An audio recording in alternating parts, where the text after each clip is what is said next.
Aeona, The Chasm of Time by Andrew Hawnt. Keris screamed over the comm. The ship was still in range. Surely they can hear me. Surely they... Keris' heart thumped in his chest as the ship, the entire Creel saber, vanished as though space had folded around it. He reached out towards nothing, his instinct desperate to pull the ship back into being. He reached the darkness. However, the space behind him was anything but dark. A glowing pink light curled around his limbs, pulling him closer to its impossible centre. The outcast was gone too. He was alone in the void, trying to fight off the incredible force of the anomaly beneath him.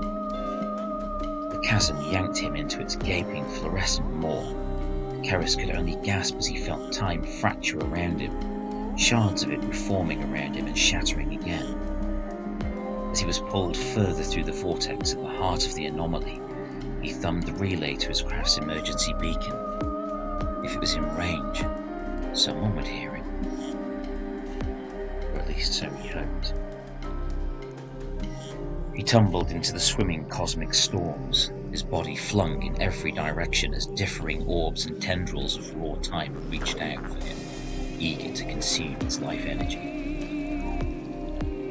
Then he lay still on a cold iron floor. His mind raced. He was hyperventilating. It felt like his heart was about to explode. His vision swam. "Drink this," said a clear, ringing voice. Keris forced his vision to focus and was greeted by the impossible sight of a red-haired girl in a top hat with a laser burn hole in it. In one hand was outstretched a frothing bottle. In the other was a wrench, covered in the same grease that was smeared on her brown skirt, leather boots and grey shirt beneath the brown leather jacket. The cog was attached to it like a flower in a lapel. Around the middle of her top hat was a pair of brass-rimmed goggles. "What?" "You're Keris Bialy, a Creel officer and a damn fine chef if the history feeds are correct. You've been thrown out of your ship, Creel Saber. That's been eaten by the chasm you were being sucked into. I arrived at this point in time first though. Hi, I'm Aeona. I'm a time-travelling type person and you're in my multi-dimensional DIY train ship called Winifred, which I visited you in to stop you being stolen by insane bits of loose time. Hello, this is a beer." Keris pulled himself into a sitting position and disengaged his helmet once his internal display told him that the air was safe. Aeona raised an eyebrow, clearly having noticed his chiseled features and rich dark complexion. Keris eyed the beer. "Take it, mate," Aeona said. "You're going to need it. This isn't the first time you've fallen into the chasm." Keris took the beer and swigged heavily, hoping it would calm his nerves. All he could manage again was to say, "What?"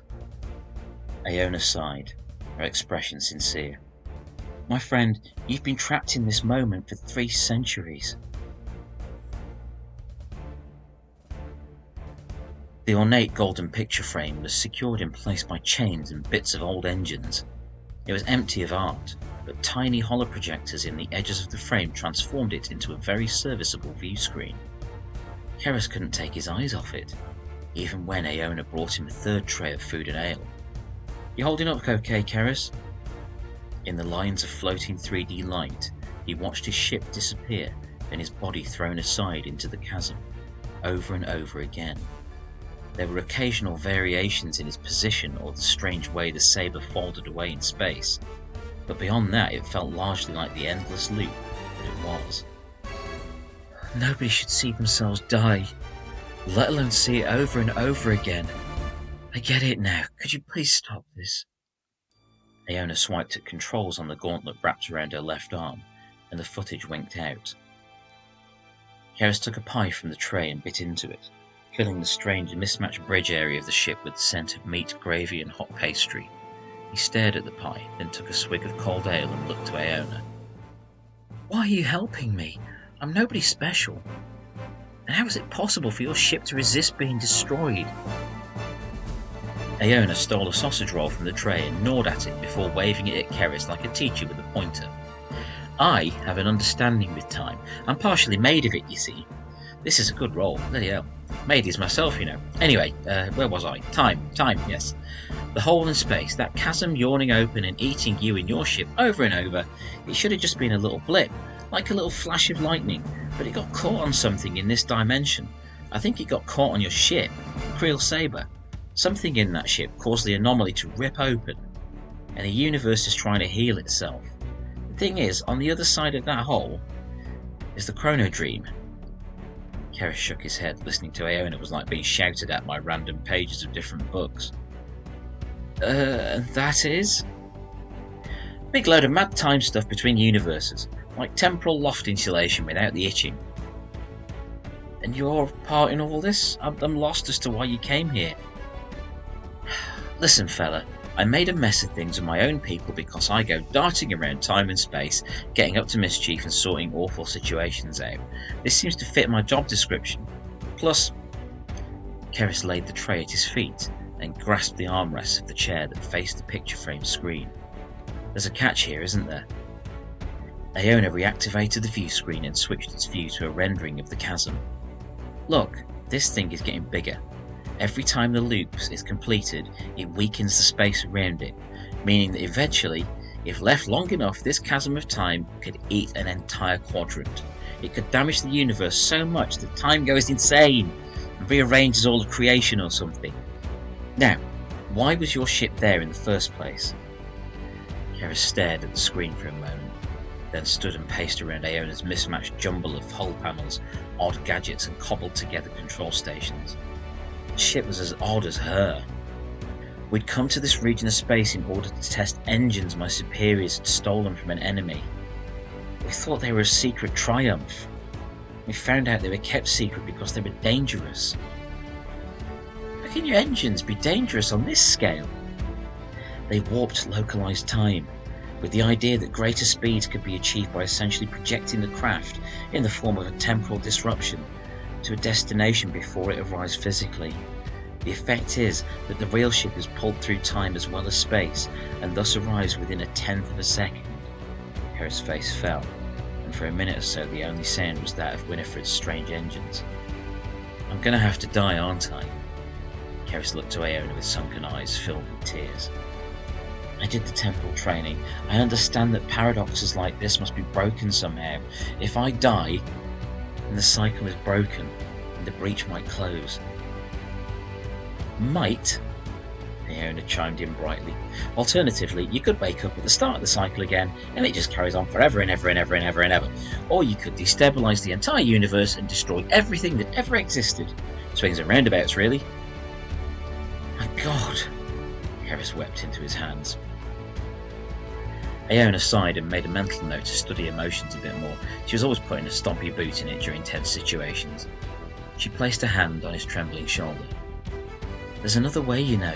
A bit more dangerous than suicide, but that's the fun of time travel. What do you mean? She flicked up another image, the Creel Saber itself. Your ship caused this, so why don't we sabotage it before the whole thing begins? Yeah? That way this never happens. We all go home for cake and live in perfectly ever after. Especially the cake bit. Keris went to the view screen, examined his lost ship's holographic image, then turned to the short redhead with the ridiculous hat. Do I have a choice? Aeona grinned like a child with a new toy. Probably not. Keris watched as Aeona deftly worked the strange mashup of controls she had gathered for her time ship. The engines hummed in strange arpeggios as they moved through the Chrono Dream to the right moment in history, coming to a stop at a moment Keris knew only too well. He stared in wonder at the image on the view screen of himself outside, sealed in his suit and helmet, tethered to his scout ship as he worked to repair a thruster that had been damaged by passing debris. He remembered every movement as though he had lived the moment thousands of times. Technically he had, in a way, but his body wouldn't agree with his mind. To him this had only happened a few hours ago, just before Aeona found him, but to the universe it could have happened generations ago. You okay, mate? Aeona asked quietly, walking over and swiping at controls on her wrist. Time travel can mess with the mind a bit. I mean, look at me. This is what has to be done, Keris answered just as quietly. audible over his helmet speak. How do we get to the ship? We walk, Aeona said, and with a flourish of hands she cast a cog-shaped portal before them, its edges crackling with turquoise light. The smell of ozone filled the bridge. So much we don't understand, even with all the science at our disposal, Keris said, marvelling at the portal. Aeona stepped up to it. That's how science works, man. Trial and error, you get stuff wrong till you stop getting it wrong, and suddenly you've moved things forward.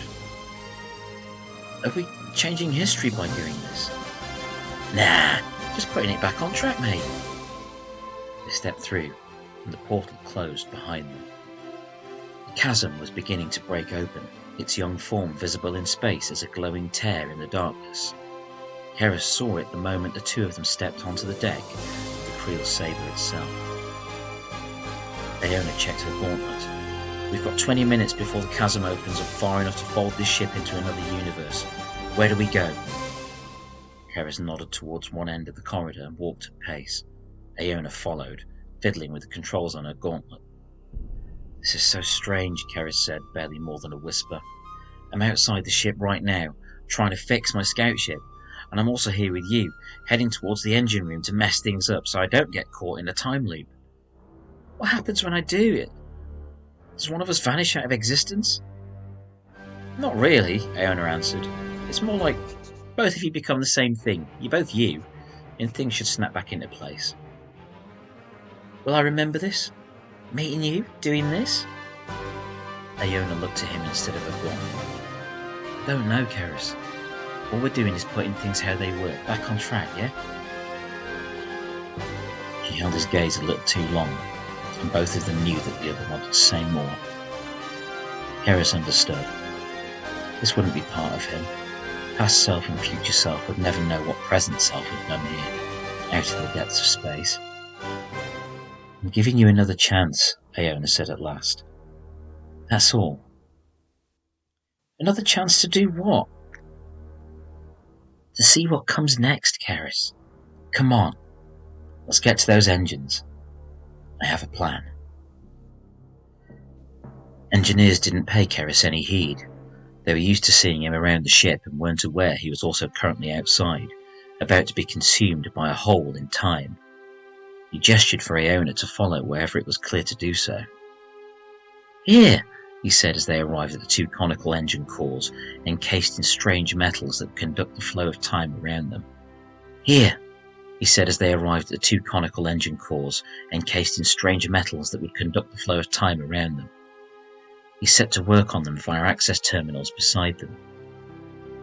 Cracking bit of engineering, that, Aeona said with honest admiration as she examined the cores, but flawed, as all the best things usually are when they start out. She realised the sounds of Keris working had come to a stop. She glanced at him and sighed. He was shaking. A blaster in his fist was pointed right at Aeona's head. Of course, he knew the ship well, so he also knew where things were stashed. Keris, she began to say. No, he said, trembling. You're doing this for a reason. I want to know what it is. What do I do in the future that made you want to help me? Do I discover something? Do I get rich? What is it? What's the reason for all this? It's not always the person involved in a time-related mishap that does the thing. Sometimes it's their kids or grandkids, even a spouse. Aeona sighed again. I don't have any insider knowledge of your future, man. It's just that somewhere along the way, something wonderful happens in a bloodline. And anyway, the reason I wanted to save you? I did it because you deserved it.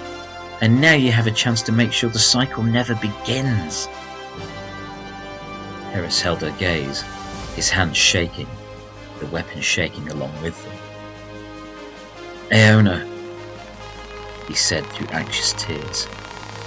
Thank you for my second chance. He moved the weapon towards the core nearest to him and fired into it, again.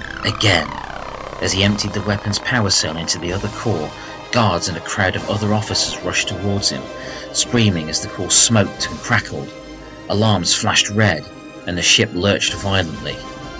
Energy arced between the two cores, and then they shorted out.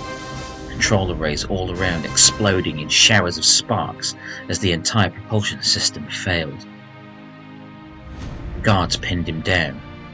All eyes were on Keris. Nobody saw Aeona cast a glowing cog portal and step backwards through it, back onto the bridge of her strange ship. She set the portal to close, and as she did, she heard Keris cry out in the middle of the chaos he had caused. "Thank you, Aeona. Thank..." The portal closed. Aeona breathed for a moment and then moved to the picture frame viewer. With a swipe at her gauntlet, she brought up a new image, then watched from the safety of Winifred's interior as the chasm of time flashed and writhed in space. She watched the ship move slowly away. She heard the roar of time itself as the chasm folded in on itself and ultimately vanished, rippling the void of space like water, until finally falling calm again. Whatever journey Keris would take, at least now he could take it. Aeona sat on the floor, cross-legged, thinking. It had been good to have someone to get up to mischief with. After a couple of quiet minutes, she tapped orders into her gauntlet. Winifred's temporal engines rumbled into life, following the random coordinates their master had set. The junk ship hurtled through time and space, taking Aeona to her next destination, wherever that may be. On its bridge, she smiled. Aeona loved surprises.